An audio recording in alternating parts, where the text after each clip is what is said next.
Is the world's greatest democracy and economy broken?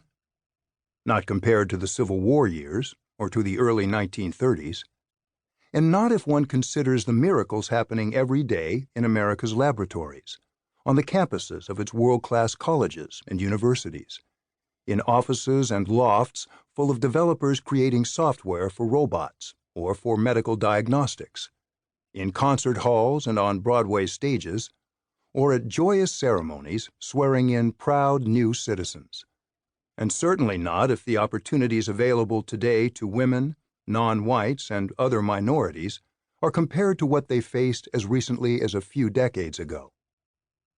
Yet measures of public engagement, satisfaction, and confidence, voter turnout, knowledge of public policy issues, faith that the next generation will have it better than the current one, and respect for basic institutions, especially the government, are far below the levels of a half-century ago, and in many cases have reached historic lows. So deep is the estrangement that 46.1% of American voters were so disgusted with the status quo that in 2016 they chose to put Donald Trump in the White House. It is difficult to argue that the cynicism is misplaced. From the relatively small things, that Americans are now navigating through an average of 657 water main breaks a day, for example, to the core strengths that once propelled America. It is clear that the country has gone into a tailspin since the post-war era, when John F. Kennedy's new frontier was about seizing the future, not trying to survive the present. The celebrated American economic mobility engine is sputtering. A child's chance of earning more than his or her parents has dropped from 90% to 50% in the last 50 years. The American middle class, once the inspiration of the world, is no longer the world's richest. Income inequality has snowballed. Adjusted for inflation, middle-class wages have been nearly frozen for the last 4 decades, and discretionary income has declined if escalating out-of-pocket health care costs and insurance premiums are counted. Yet earnings by the top 1% have nearly tripled.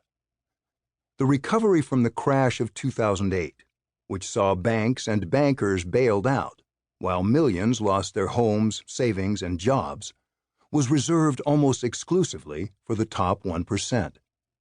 Their incomes in the 3 years following the crash went up by nearly a third, while the bottom 99% saw an uptick of less than half of 1%. Only a democracy and an economy that has discarded its basic mission of holding the community together, or failed at it, would produce those results.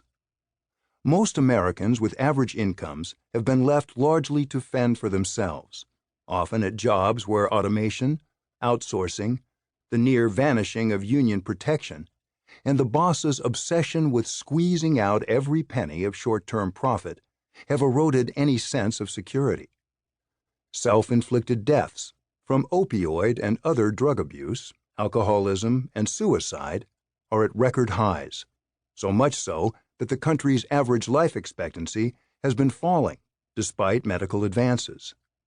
Household debt by 2017 had grown higher than the peak reached in 2007 before the crash, with student and automobile loans having edged toward mortgages as the top claims on family paychecks.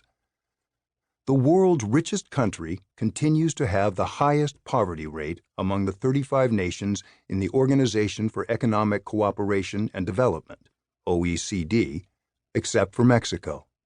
It is tied in second to last place with Israel, Chile, and Turkey. Nearly 1 in 5 of America's children live in households that their government classifies as food insecure, meaning they are without access to enough food for an active, healthy life.